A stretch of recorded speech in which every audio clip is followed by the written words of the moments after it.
Mladí ľudia potrebujú zázemie, aby sa mohli stať úspešnými a potrebujú aj sprievodcov, napríklad trhom práce, aby sa lepšie prispôsobili požiadavkám firiem a mali väčšiu šancu zamestnať sa. Naša stredná škola má neustály kontakt učiteľ, žiak, rodič a kariérový poradca. Deti, keď prídu na strednú školu, ešte nevedia, do čoho idú. A na to je ten kariérový poradca, aby oboznámil žiaka, čo je jeho povinnosťou a čo bude, až sa vyučí, alebo ak ukončí učebný alebo študijný odbor. Kariérový poradca má zabezpečiť, aby škola pre študenta bola hrou a nie trápením.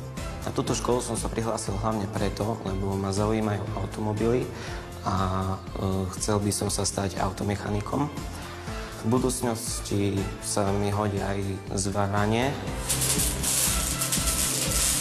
Zváračov je veľmi málo. Som rád, že vďaka tomuto budem mať remeslo v mojich rukách.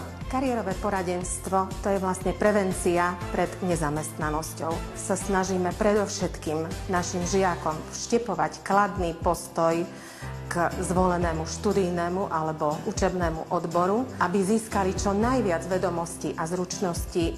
Ide nám aj o to, aby spoznali samého seba, aby vedeli zhodnotiť, v čom sú dobrí a v čom by mohli vyniknúť. Zaoberáme sa aj tým, aby sa žiaci naučili orientovať sa na trhu práce.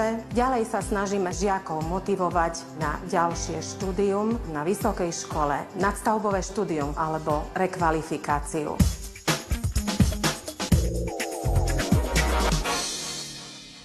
Na stredných odborných školách pôsobia v prevažnej väčšine výchovní poradcovia.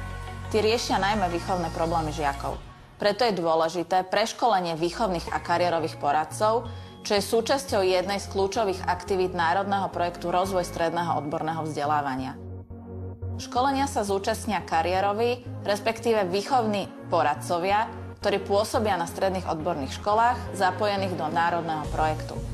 Za týmto účelom je vytvorený vzdelávací program kontinuálneho vzdelávania pre kariérových poradcov. V zahraničí by sme mohli nájsť niekoľko veľmi dobrých modelov prípravy kariérových a výchovných poradcov.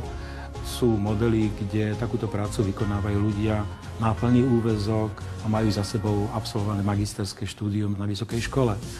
To je, dá sa povedať, ten vrchol z hľadiska tej kvalifikačnej úrovne kariérových poradcov. V našich podmienkach sú to najčastejšie klasickí učitelia, ktorí okrem toho, že vykonávajú túto funkciu, štandardne učia.